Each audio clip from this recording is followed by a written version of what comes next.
Hi, I'm Renée Walker, a mindset mentor, speaker, and lover of all things spiritual.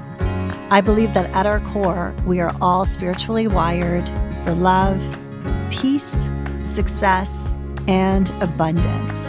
Here on the podcast, we're diving into mindset, wellness, and business, but always through a spiritual lens. Let's just say we're going deep, but we're keeping it light.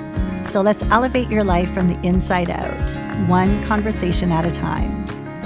Welcome to Spiritually Wired. Welcome to the Spiritually Wired podcast. Today is a special episode because I have with me my dear friend, Binu Dhindsa. Welcome to the podcast, or I should say, welcome back. Thank you. I'm so excited to be here. Now, Binu is a spiritual mentor for women entrepreneurs over 50. Would you say? Is that correct? That is correct. Okay. And she is here because I really wanted to have this conversation with you, Binu. I mean, obviously, you and I are very good friends. We're co-hosting the Manifest Her event, which is happening. This episode is going to be released after the event. So we're already sending it so much good energy. But in the process of this, and having been a part of your life for these past 10 or so years, I've had the privilege to witness your evolution. And it's always, I'm getting all the chills as I say it.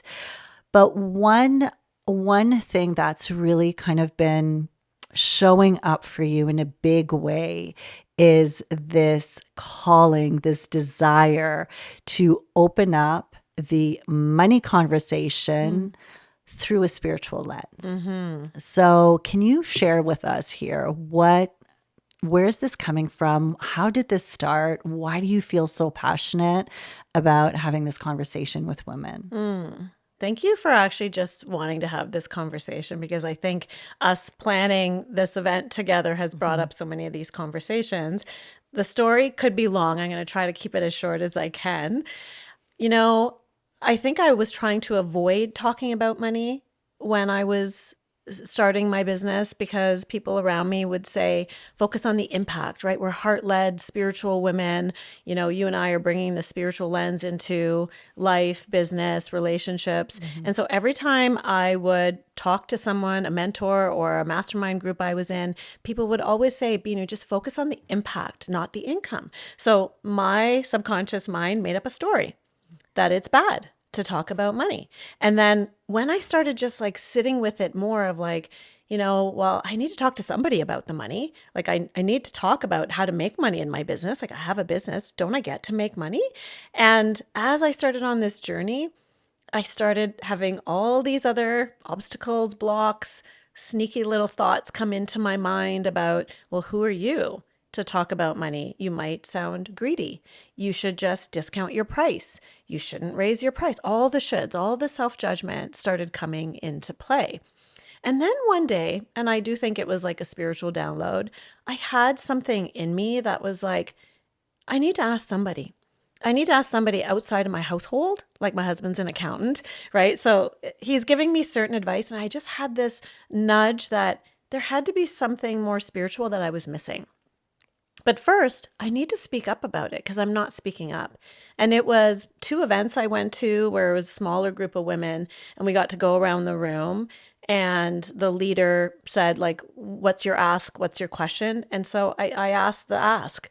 It's like, I feel like I have a super successful business, but the money doesn't match. Like, what am I missing? I think I'm doing all the things.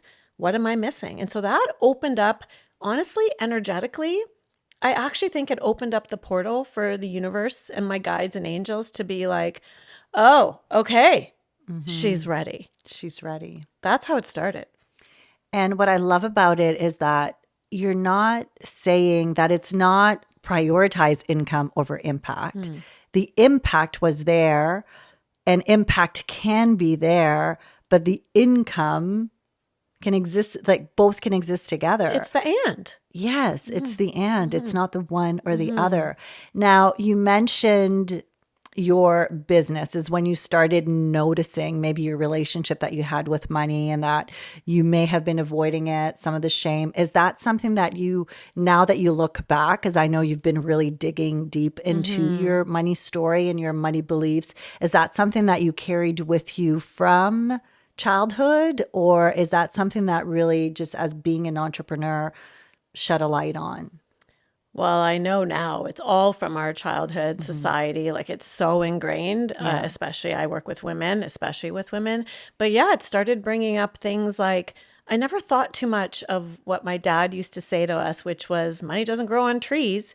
Like it was just a saying until I started really diving deep into the subconscious beliefs that were in me, limiting beliefs that came from my upbringing. Like I was forced to do the subconscious work now on the money. And it's like, oh, that's actually imprinted me more than I realized. Or, little things like when I left my career, and I think a lot of women have this story, something shifted unknowingly where I took on the role of parenting the kids and my husband kept his job, right? So I quit my job because I was overwhelmed, what people are calling burnout now. Yeah. And I started a fitness business and I was just doing things to keep myself busy. And I didn't want to go back into a big job because I was worried about being stressed. And I remember, like, when I think back to that, I felt lack. Like, I felt like I wasn't good enough, that I wasn't bringing a financial contribution into my home. But it was actually unconscious, I think. It's only when I started dipping into this impact and income work that I realized, oh, there's something to unpack there. Like, so I really went down this, oh my gosh, we're contributing energetically in two different ways. But that thing that was in me as a woman that chose to stay home with my kids, I felt lack. Like I didn't feel good enough. I felt like I couldn't hold myself in a power or confidence when I was out in the world. And that is, as you said, a story that there's many women can relate to. And you said something about you were contributing energetically. And I think that shouldn't that be the gold standard too for women to realize that even though you may not be contributing financially, that it is an energetic contribution that's needed for the overall financial situation that you're in. But we just don't always see it that way. I actually think, now that we're bringing it up here, I actually think for women that, like, very specific group of women that are like me and you, that had this career and then left it and then seeked something else. Like, this is so true. And there's so many iterations. Like, I've talked to so many women of, like, some women ask their husbands for money. Like, this is like big stuff, deep stuff. And I remember hearing all this, and Rob and I had it very different. Like, I never felt like I had to ask for money, but there was something, which was his money was coming into our account. Yeah. And I was the owner of the parenting, a lot of control stuff happening when I was a young mom.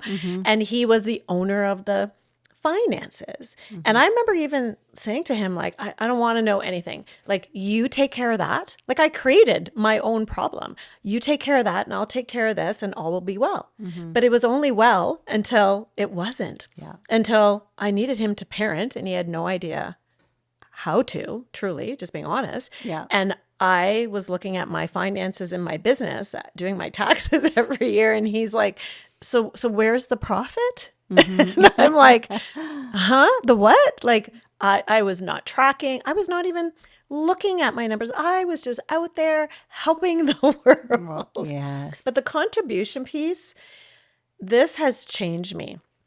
And I think it's changed my husband because he wasn't thinking about this either. I think we all contribute to so in my case, our family in different ways. And there's no right, wrong. No one's better or worse. He contributed the financial way and I contributed the parenting, the home caretaker, the manager that way. And now we get to share in these roles. Now I get to experience financial contribution and he gets to experience the parenting contribution. This feels so much better. This feels actually more liberating than the way I thought was the smart way to do it. Yes. And I feel that you and I are of similar mature ages. Yes. Let's just say it that way. I mean, you do say that you work with women over 50, but there's also a thing that we grew up in a certain time where they were those, like those traditional roles were very prevalent. Yes. I mean, it's what we saw. You had, certainly women were working, but even when women were working, there was still kind of a power dynamic that for us as young girls growing up, we witnessed. It was just part of society, of culture. And so you have that on top of, so it makes sense that as we became moms and we were holding on to a lot of the ways in which we used to, or what we saw playing out. Okay, so I love the way that you're speaking about how you were able to witness, bring awareness to the money story and be like, okay, this is not working, which I think for anything when we want to change something, first we've got to be willing to look at it and openly say, this is not working. I'd love to know, like, how has your money story changed? So what's your money story today? Oh, that's a good question. I'm just going to let it come through. My money story today is there's an infinite abundance of finances available to me, to you, to our videographer, to all our friends, all our clients, to my kids. Money comes to me with ease. Money gets to be circulated and used for good. When good women make great money, it's going to choke me up. They change worlds. Like, that's my money story now. And I sit and I have this belief that is so strong that it actually brings me to tears. I love that. That's the message. I love when you get moved. I love being your friend and witnessing these moments where I know, she's feeling it. She's feeling that energy. How do you stay? Okay, so a lot to unpack here. If we go back to what is really the foundation of this new story is the belief in this unlimited source of money. And I know that you and I have had conversations where it shifts when you see money as being energy. It's not, I mean, it's energy, right? So you have this strong belief that there is an infinite source of money available to not just you, to everyone. Yes. How do you, let's say, strengthen, deepen that belief? Like, where does that belief come from, and what helps you to stay in that belief? I think it's when I get that like soul hit. You know, it's I heard someone on a podcast say this. I was seeking. There's got to be a spiritual understanding that I haven't found yet. Yeah. And when I heard that there's like this law of infinite supply, I was like, ooh, what's this? Like, my soul was like, what's this? And so I went seeking even more to understand. And it's like there's an infinite supply of money. And I just thought, interesting. And even I spoke to my husband and I said to him, what do you believe?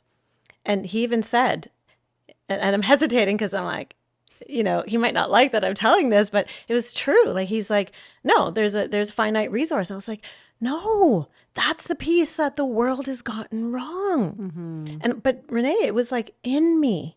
Like, I could feel something resonating so deep. And I think you and I doing this work and being leaders in the spiritual coaching work is that's a sign.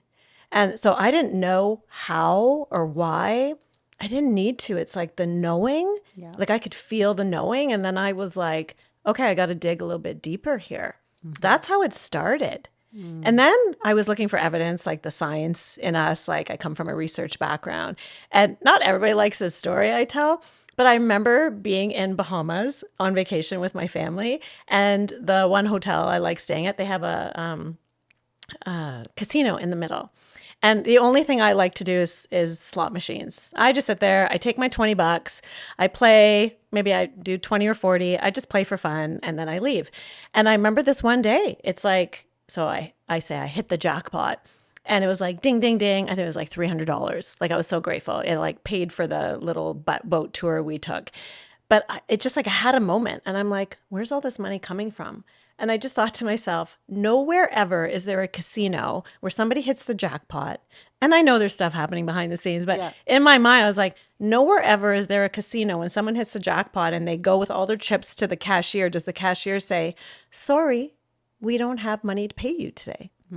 Maybe I'm wrong, but I just had this like infinite resource. So I started just like tapping in and looking for evidence.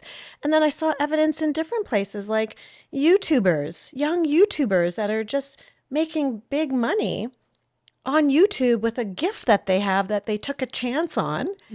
And so all these little pieces of evidence started showing up. And I started just thinking, so what do they know that I don't know? How do they think? Like, to me, the thoughts are a huge piece. Thought mastery is something I love to teach. But you even said something else about how you added to that piece of teaching me about the infinite resource, about it being energy. Because I struggle with that. I'm like, what does this mean? Money is energy. And do you remember what you said to me? Or how would you explain the infinite resource? Because it really helped me. Just last week we were talking about this. Oh, well, I think that I was talking to you about it from the chakra piece, right? Is that what you're referring to? That the way that I always connect with it from a Vedic perspective too. And if I bring myself, I've always connected with the chakras, the energy centers in the body. And so the access at the crown chakra is where we connect with source, consciousness, God, whatever we want to call it, and the source of infinite possibilities, of infinite intelligence, infinite love, and energy or money is a form of energy that is meant to be circulated in the same way. And so when you kind of see it, that's all it is. It's just an exchange. Because how do we get paid? Well, I offer you a service, and that is deemed to be worth a certain amount of energy to a certain extent. And then I'm going to pay you back, what I feel is the proper exchange. And it's where I know for me personally, how I felt it helped me to reframe it is I started noticing that I would feel depleted with the work that I was doing because the energy output was way bigger than the energy input. Yes. And it's similar to what you were saying before, where you're like, I know I have a very successful business. I'm creating impact. But then it's like impact without income.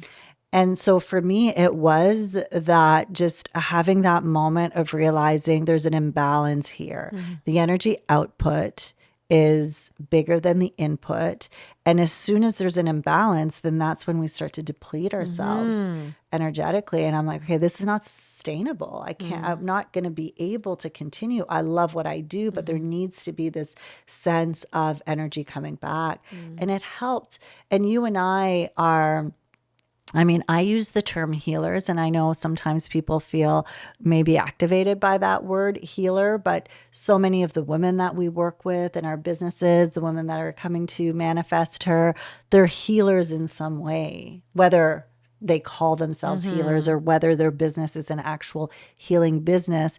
And so healers tend to be givers. Like it's just who we are. So it often will require rewriting the story of what money means. And there's a story out there, right? So yeah, you use the word healers. I use the word like sensitive empaths, like spiritually inclined empaths. Yeah. And because that's how I consider myself, that it's because I'm sensitive and I care so much. Like it's this whole thing when people would say, would you do this work for free?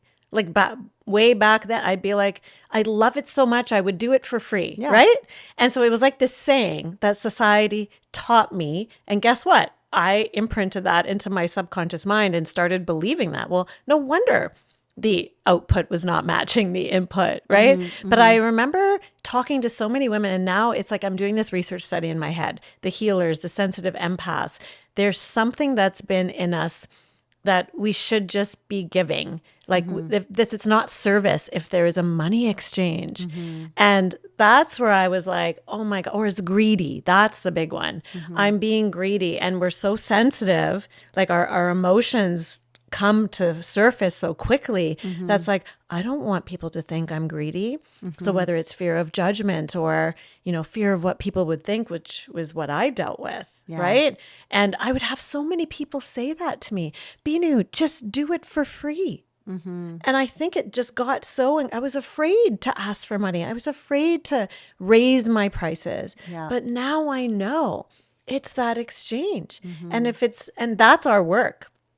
What is the exchange that doesn't make us feel depleted, doesn't, dysregulate our nervous system, the number that's so big that we can't even access it in our mind, body, and soul. So it's like this game. We get to play this beautiful, soulful, heart-led game to figure out what the right number is. And then raise it when you feel like raising it. Give it for free when you feel like giving it. But it's got to feel good. Yes. And I think that is like the key piece. And as you were just saying, it doesn't have to be all one way either, right? Because we both give back in so many different ways. So it's less about that, because when you do really fully see it as an infinite source, then it kind of opens up things in a way where it comes maybe in unexpected ways. Yes. Like my favorite saying now is like, universe, surprise and delight me. Yes. Because you just don't know. Yes. Right. And when I'm do any journaling or writing around money, it's like in expected and unexpected ways. Yes. It gets to be this, we live in this abundant world. Yes. And I love that. So that really helped me paint a different picture in terms of, if the universe is infinitely abundant, it is here, there, everywhere, then money is energy. It's the same energy as love, goodness, beauty. Then it is in abundance. It is available to us all, right? So that really helped. And then one of our friends that we both know, she was telling me about her mom. So her mom is like probably in her 80s, and she says, Binu, like everything you're talking about, my mom thinks like this. Like it's so interesting asking her mom these questions. And she said to her mom one day when she was a kid, like, why does there have to be money? It creates so many problems. And her mom said something, money is like oxygen and air. We all need it. We all need it. And it's available to everybody in an infinite supply. And she said something like, it's the humans that have created the greed. I don't know, that just like, if you think of it like air, right? And then I love this Mother Teresa quote that it's hit me deep. It takes a checkbook to change the world. When somebody said that, I went on the web to go look it up, and I'm like, I don't know if it's true or not, but I'm like, yes, money gives us choice. So that's what my friend's mom was saying. Like, she's going around the world telling her friends, money gives us choice. It gives us choice. We get to, and then we get to give it away. We get to use it for good. We get to use it for ourselves. It's all for the highest good of all. Imagine if we all thought like that. Like, that's what I want for us, is we're sharing this message with our clients, with other people. But don't get me wrong, like the new lack thoughts show up. Like, I think there are layers after layers of money story. There is the story behind the money story. And so I get new layers that I didn't have 5 years ago that I have now. You're probably having new layers of story. Like, I think this is just our life's work.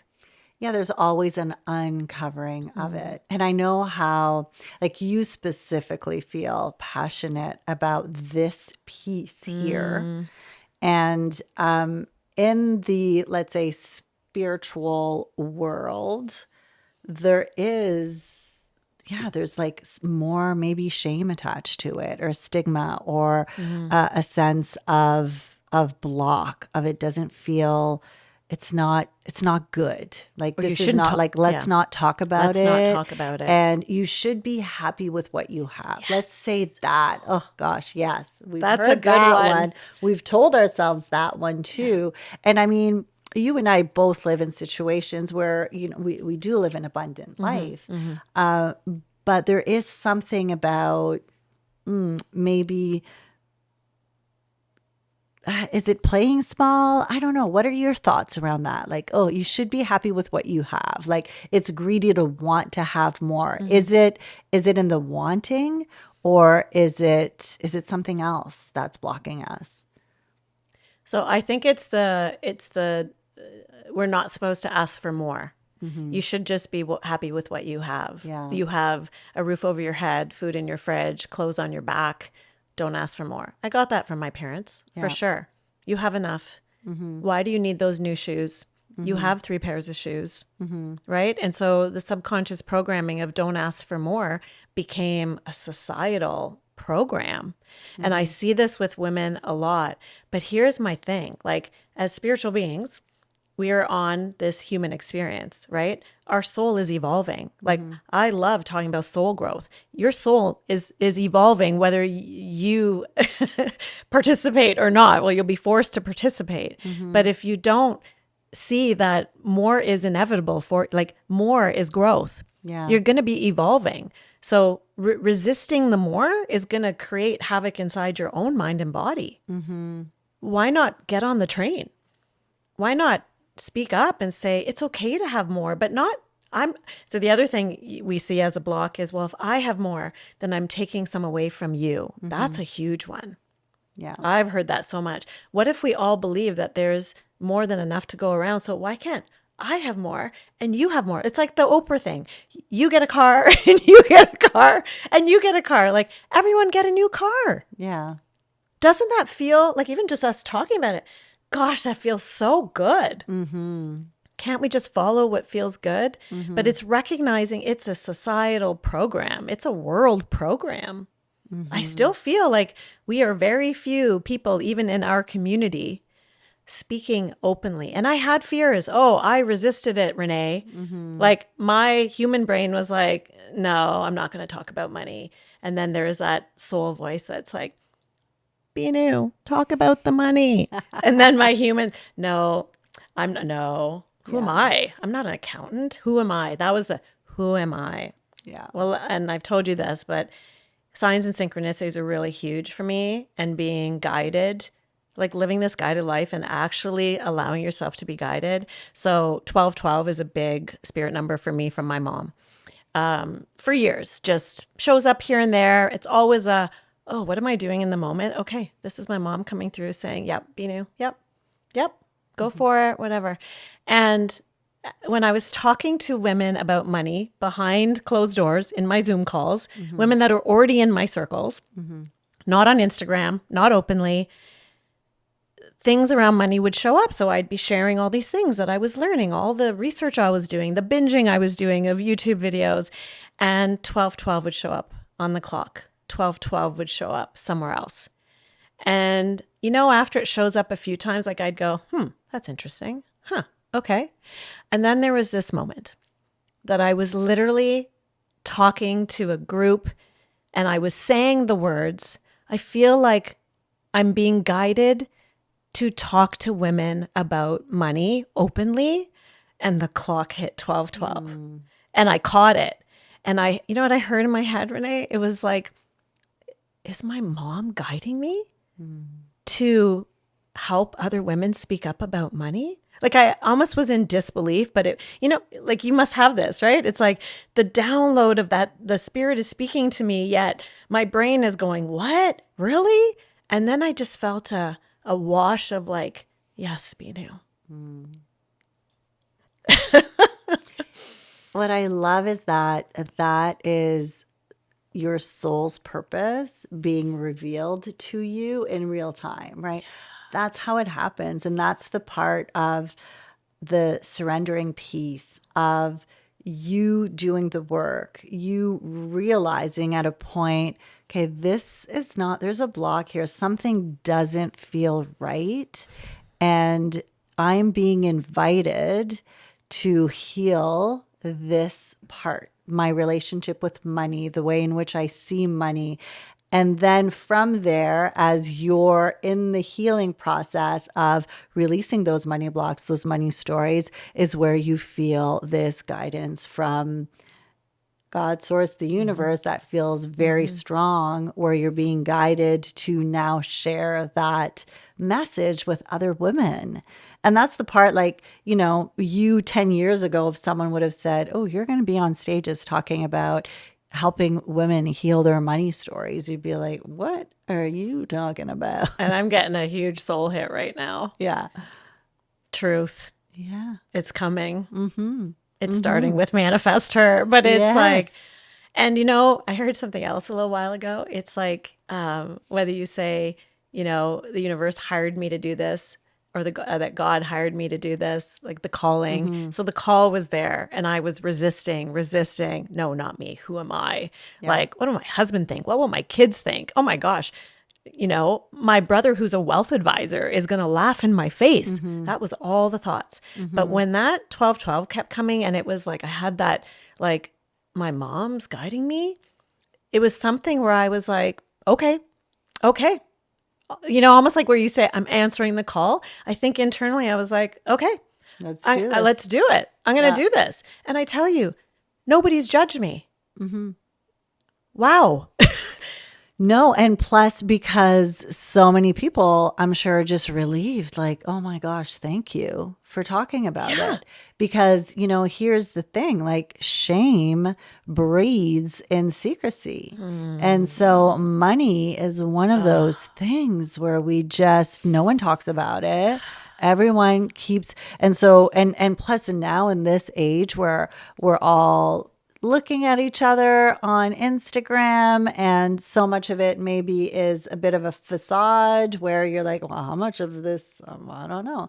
And so there doesn't seem to be like an authenticity to me when it comes to people talking about money. I mean, you see coaches talking about their 7-figure businesses and all those things, but for you to speak from your heart. And this is the piece, because I know, and I'm sure you've also worked with women, but I work with women who are like, well, I can't be the one to teach that because I'm, you know, I have this. And I'm like, no, that's actually why you're the one to teach it. Yes. Like the fact that you have gone through and you had these stories makes you the perfect person to actually teach about it, because it's real to you. It's lived, and it's still something that you're in the process, because it never ends, right? We're always healing. Like it's a peeling back the layers. So I just, as your friend, and then also as a colleague,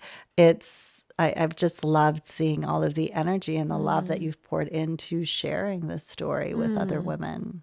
I love it. It's needed. Yeah. And I love it. And that's how, like, now where I am, it's like, I agree with you. I say to my clients all the time, I'm right here with you. Literally the only difference is I've cleared more blocks. Yeah. My belief is bigger. That's really it. Yeah. That's the only difference. I've stepped in a little bit more. I've done a few scarier things. I've made a few extra posts. I've asked for a few more sales without the ick. That's the only difference. Yeah. And so I literally, and I was that person. I was like, well, who am I? Okay, once I make my $1 billion, then I will teach this. Yeah. So thank you for that reflected back to me, because I had to make a decision one day where I was like, I believe in this so much. Yeah. I'm going to teach this. And wow, how many women want to learn? I'm actually mesmerized. Yeah. The thing that I was so afraid of is actually the easiest thing. And isn't that how it works? Yes. Right? What you're the most afraid of. I've been reading this book, and it was like your greatest fear and what you worry about the most is actually is where God is being revealed in you. It's like something like that, that I'm like, oh my gosh, this is so, that's the area that you're healing, because that's the area that you're being called to even believe in further. So there's like 2 different parts here that I'd love to go to.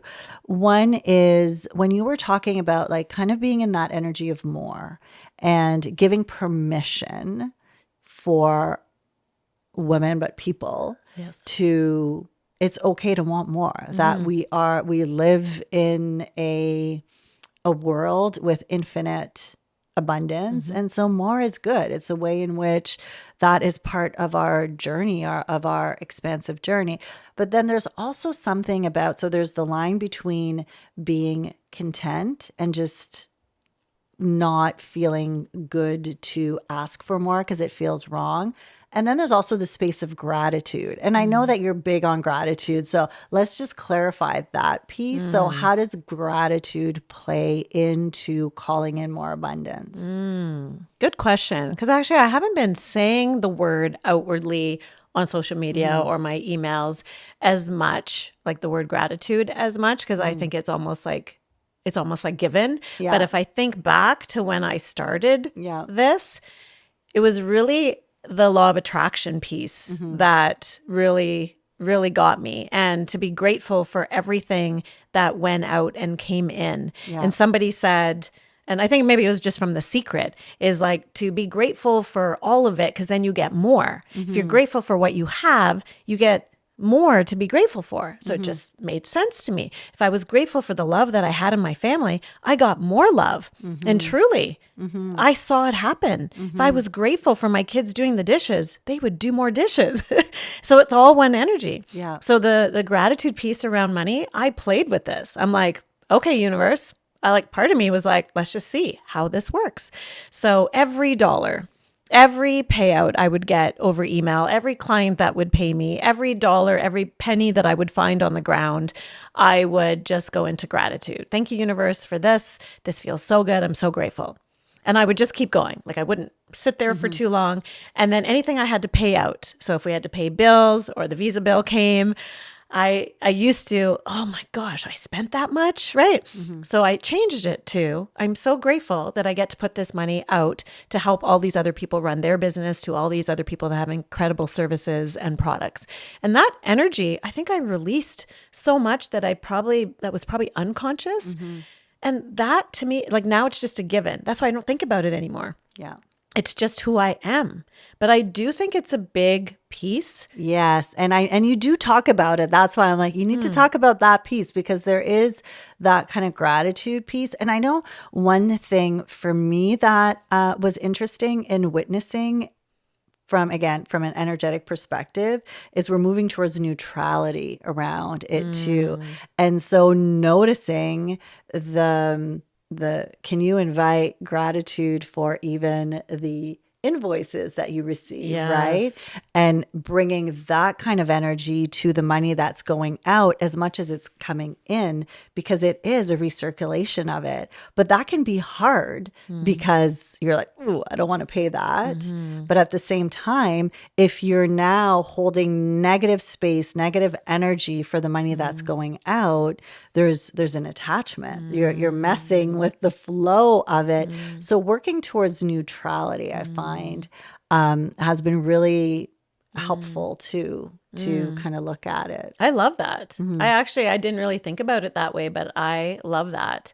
And I actually think, even selling tickets for Manifest Her, you and I have a thing where I think it just happened naturally where every time we'd make a sale, we would do a little dance, like on either side of our phones. And, we started passing back and forth the celebration emoji, the dancer, the woman dancing in the red dress emoji. And I could feel it every time we would do this and share with each other. We'd go, yay. That is gratitude. That is celebration. To me, it's all the same energy. It's actually raising our vibration around the money so we don't feel bad taking people's money because we've got this gorgeous exchange that is going to happen for all these women. So the high vibration piece for me also was something when somebody said money's high vibration. So keep your vibration high to match it.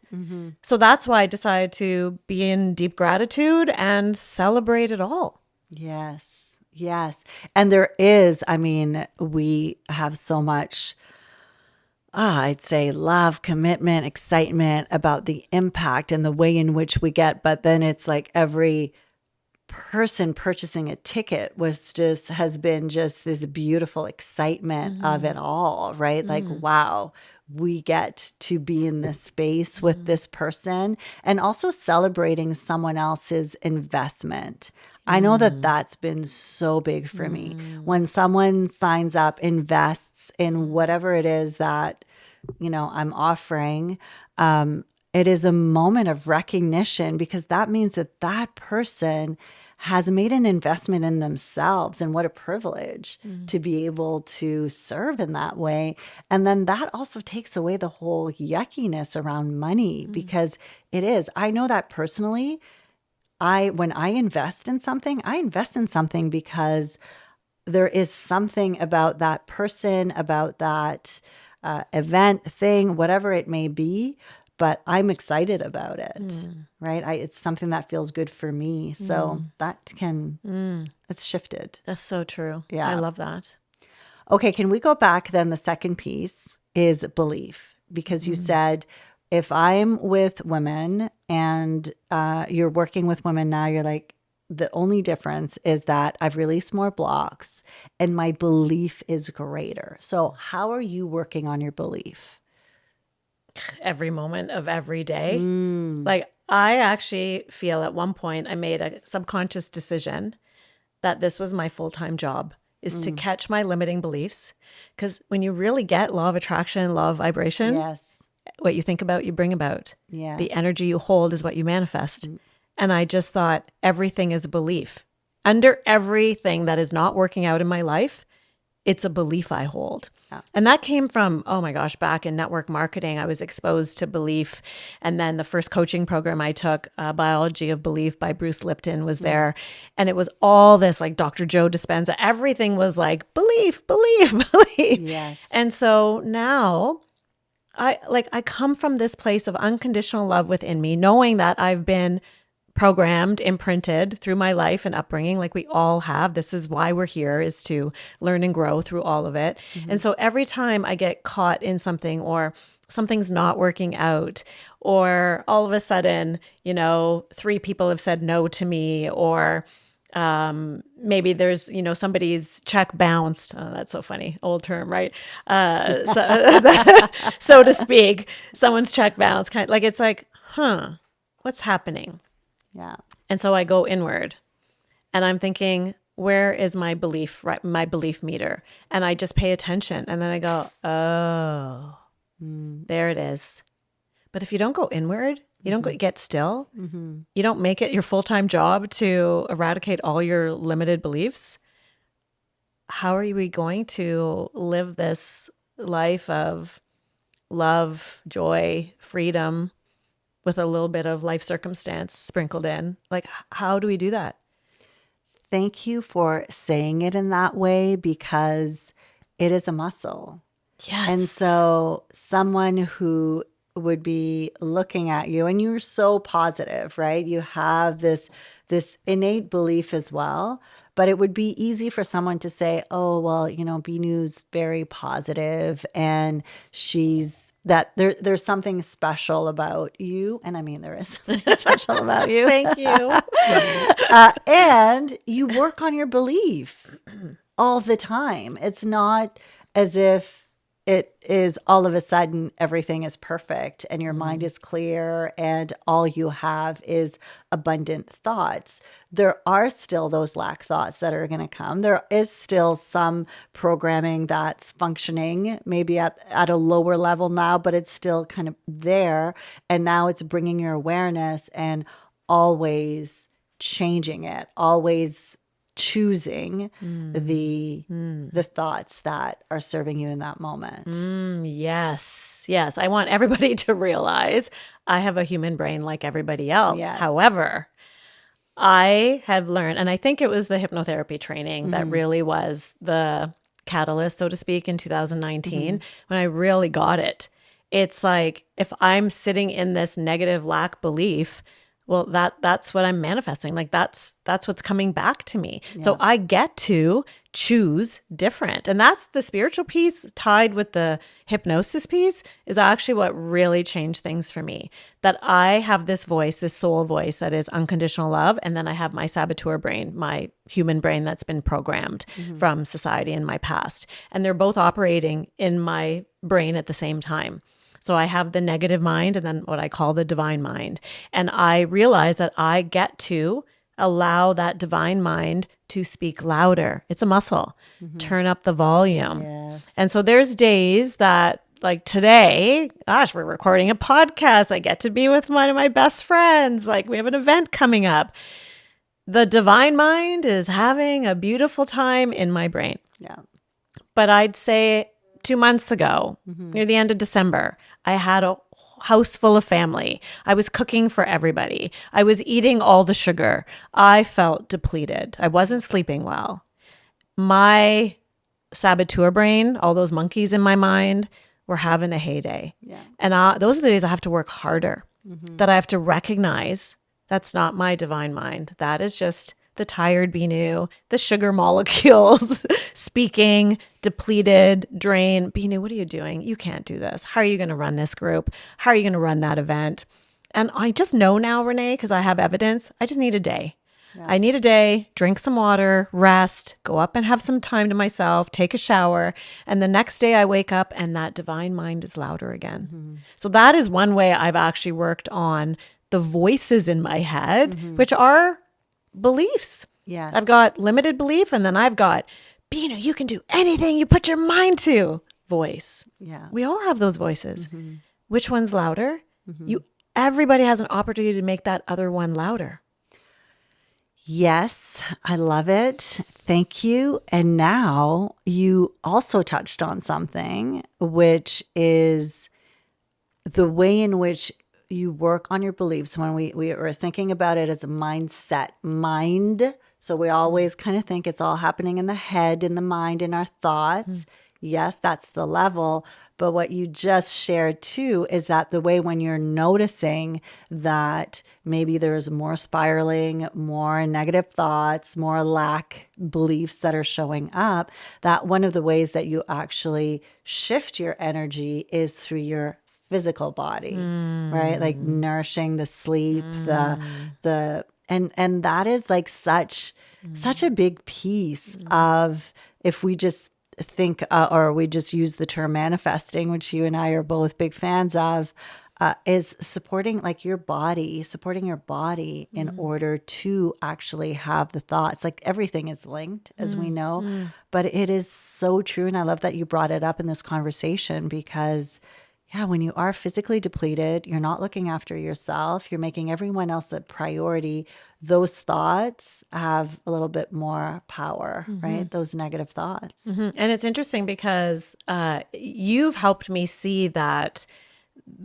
those things help, our soul, our mind, and all the things, where because I was in fitness and we were both athletes, that's where I go physically. Yeah. But I also know in my mind, my inner spirit is all through my body. That soul voice that I was talking about, that divine mind, is deep in me. It's not in my head. Yes. I bring it to my head. And I think that's the piece, like both and the physical piece, the rest, the shower, because I've always found when I work out, those endorphins naturally make me feel better. I suddenly have more positive thoughts. So I'd work out more.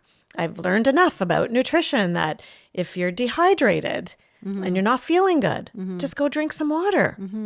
Right? So I've done those things naturally, but I love that you're bringing it forward, that it's all connected. And it is a way that we can access our mind to shift it. But even coming to your yoga classes years ago, Renee, when I wasn't getting quiet, I wasn't giving myself stillness, I actually thought, what people say, like, Binu, you don't know what's happening in my mind. And I'm like, no, I've had 20,000 thoughts happening at one time.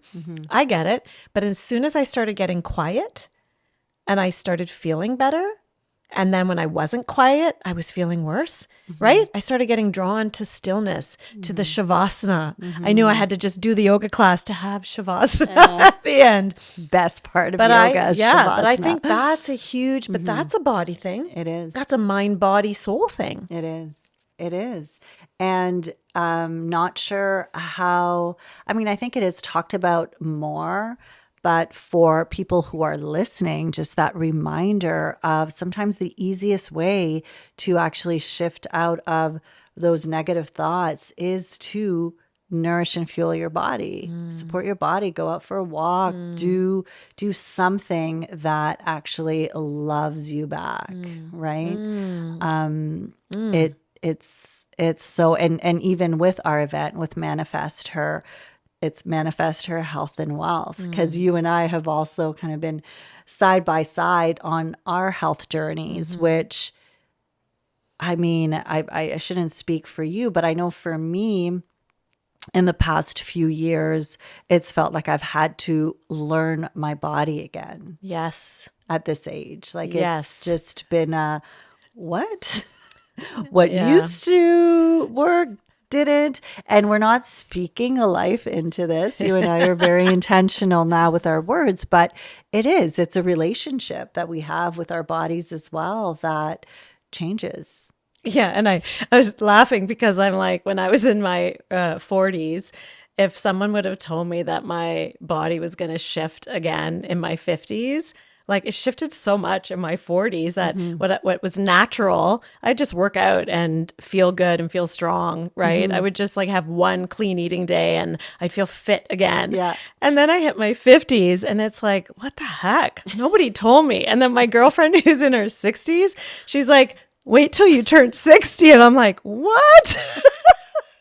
So, not to bust anybody's bubble, but yeah, you might have to recreate, find new ways. And actually, for me, the biggest thing, fitness wise, health wise, is choosing to do it in a sustainable way now, Renee, versus for a 30-day challenge or for that vacation. Like, mind-blowing difference. Mind-blowing, and you and I very similar in that way, because maybe it's the athletes in us, but I mean, there's something also very satisfying about doing something intense that I connect with, and then you realize it doesn't serve me in the same way anymore. The why shifts, and it shifts at a cellular level. Yes. Right? You just realize, no, your health means something completely different to you, I think, in your 50s as it did before, and then before that. So it's really interesting, but also knowing how big of a part it plays in your mindset and how you approach life. And this abundant source spills into every area. We're speaking about money right today. And I know that one of the things for you that you'll share often is just money's just that area that is tangible, that we can work with. So tell me about how that connects with the other areas. Like why, I know you've talked about why money specifically, but really, if it's energy, it's energy. And so there's two things coming up for me. One is, I used to just coach on love and relationships, like women loving themselves, having that voice, moving through your beliefs, and then relationships, communication, the art of communication. So freeing. And then there was this money work. Yeah. And as soon as I started talking to women about money, the love and relationship stuff just becomes automatic. Once you can fall in love with money and know that money loves you and money's just energy and it's available to everyone, that relationship spills so easily over into how you communicate with everybody. So that's why for me, I've gone that direction, because I was trying to help women with the relationship stuff and then drip in the money piece. And it just seems so hard. Yet if I go directly to the relationship with money, everything else just seems to unfold. I don't know why. So I don't know if it's deeper, but then it was this whole thing, like you said, like health and wealth is one energy. And I sat with that for a little bit. Okay, what does that mean? That I can't make money unless I feel healthier in my body? Or when I feel healthier in my body, I will make more money? Or when I make more money, I'll feel like, what is this? And I think it's just, when you think about it, like energy. And when I'm working on bettering, having more of something, so more health, more fit feeling, more energy because I'm choosing better foods, more self-love because I don't look at myself looking all inflamed anymore, that energy spills over into everything else. Yeah. And so the same thing with wealth. However, the one thing that I'm witnessing for myself and what I see with other people, I think we can make more money with ease now without having to work on our health until a certain limit. And so I got to that point where I was building the money piece and the wealth piece, but I wasn't really doing much for my health. I was actually not treating myself very well because I think I was moving through all the discomfort of speaking about something I was afraid to be judged on. And so my whole nervous system was going through something the last couple of years or the last 18 months. And then it hit me about 4 or 5 months ago. Now it's time. Like I think I just heard it. It's probably a download. Now it's time to take care of the health piece. Who is this woman that has this extra money so that she can circulate it and do good with it? Who is she? How does she walk? How does she hold herself? Oh, she's fitter than she is right now. Oh, she doesn't eat chips on the sofa every night. She gets her protein in. She gets to the gym a few days a week. That's me, right? Yeah. Some people it's she walks 10,000 steps. And I think something like flipped inside of me where I was like, oh, now next level Binu is being called forward. Yes. The one who now has gotten all the limiting beliefs around the money now out. I had to go through this wonky stage last year. Something's changed, Renee. Yes. And you said that the piece too that stood out is that you're feeling called, you're bringing in this money, but it really is to be circulated. And I know you. It's not like you don't have this vision of making money for the I mean, there's nothing wrong if you want a yacht and you want all those things. It's the piece, the giving back, the circulation piece, and kind of tying it back to what you said at the beginning of our conversation too. It's like putting money in the hands of women does good for the world, right? That's how we change the world. And I also wanted to add to the piece of how money is simply an amplifier. You know, when you hear that, and it's so true, money doesn't fix anything. If you've got problems in your relationship and you give more money to it, likely it's going to amplify the problems that are in the relationship. So it's not a fixer. And I think sometimes people may see it as the solution to the problems, but it amplifies. So when there's goodness and you want to share and you want to give back, money amplifies that energy. If there's lack and other issues that are going on, it's going to amplify that. So it is... That's why it's the inner game. That's why I think you and I coming at wealth, money from this place, from the inside out, is the way the world's going to change. Because how many people, we hear these all the time, that billionaire made all that money yet had a terrible relationship with their kid. And I'd be like, well, I don't want that. So this is the only way. If you really want what you want, which is like, when you ask anybody, what do you really want? What do people say? Peace. Peace, calm, ease, love. So it is the only way. We've been taught to do it opposite. So you and I are here sharing this opposite way that is like, feels so amazing. I want that for everybody. Beautiful. I think this is a beautiful way to wrap up this conversation. And Binu, if someone is listening to this, and I know there's many people that are listening and they are wanting to be a part of your world, how do they get into Binu's world? Where's the best place to reach you? What's happening? Well, find me on Instagram. It's my first name and last name, Binu Dhindsa, together. That's where I share as much as I can to bring people into my world. And then I have a beautiful community group called Limitless. Perfect name. Perfect name. And it really is that. It's like, let's live this limitless life and business while having ease, flow, and peace. Sign me up. I love it. I'm in. Thank you so much for being here. I could just talk to you forever. And I am so looking forward to the fact that we get to do this for almost 2 days, right? Full Yes. day plus a little bit more.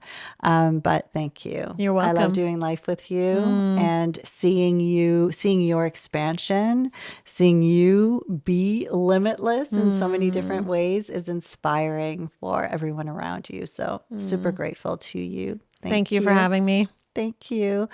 And I will remind you that, as always, you are spiritually wired, always for love, for success, for abundance, for limitless abundance and possibilities. We'll see you next week. Thank you for listening to Spiritually Wired. If you enjoyed this episode, be sure to follow and leave a review. It really makes a big difference for the podcast. And if you're ready to dive deeper and join a soul-led community, come be a part of the Spiritually Wired membership. With weekly life lessons and a rich library of recorded classes, it's designed to support you every step of the way on your spiritual journey. We currently have a special offer where you can receive your first month for half the price. You can find a link in the show notes or come check it out at reneewalkerwellness.com.